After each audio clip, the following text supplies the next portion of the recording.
days are cooler, nights are warmer, and I put the blame on you. Time moves slow, but my heart beats faster. When these eyes are looking right at you,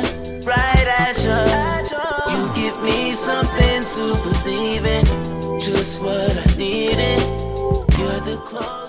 So you were commenting in the chat about JJ Redick, who was just named head coach of the Los Angeles Lakers.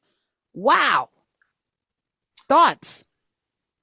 Many. And he had all the F-bombs for you. And that to me is wild, because you named other people that were available. Brian Shaw from Oakland, he played for the Lakers. He's available.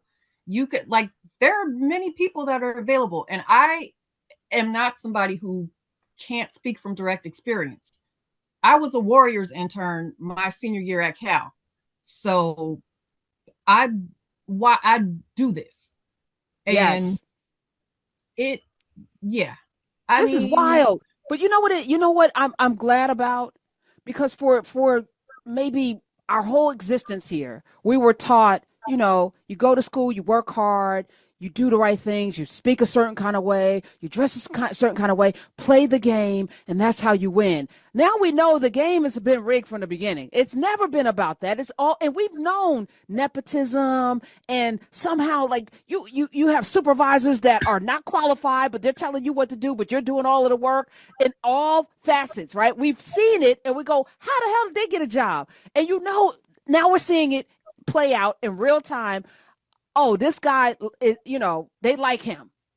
and that's it. Yeah, and that's all. Like, just JJ Redick went to Duke. Also, part of the F-bombs and the arrogance. I love my people that went to Duke, but that's part of Duke.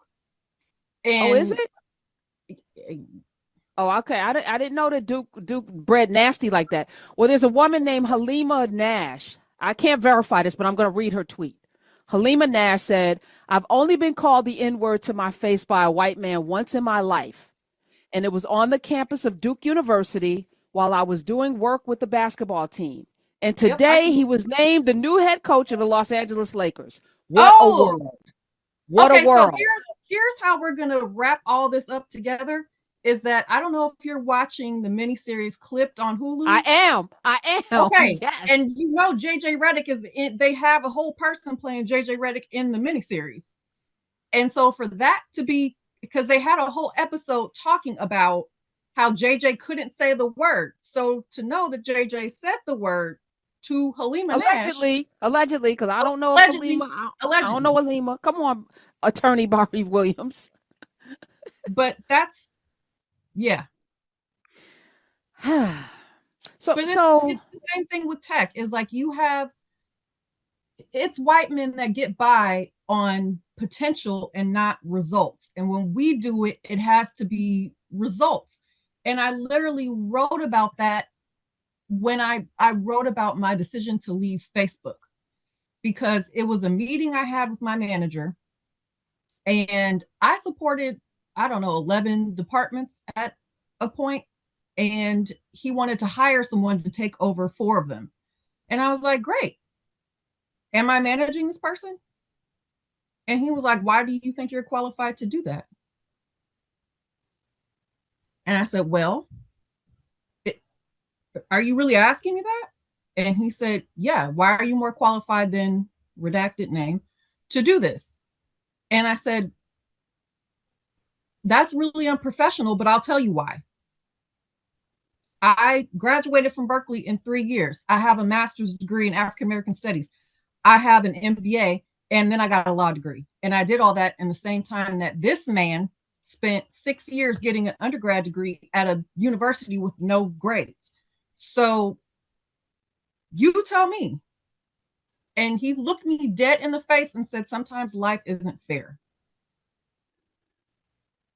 And I said, we're done. We're done. This meeting is over and we're good. Barry, as you're saying that story, and I'm sure that people listening, a lot of people have these stories because, this country's built on the back of gaslighting black labor, right? So you have to convince people that they're not worthy and valuable. As you literally, I saw a TikTok where somebody was like, racists believe that black people aren't worthy. They're this, they're dirty, they're this, they're that. But then they leave their children with But them. we did all of this. No. But today they leave their children with black people. Your precious children are raised by black people and brown people in these places where black people aren't valuable. And we suckled their children, but we're animals, like we literally built your entire infrastructure, but we're not valuable.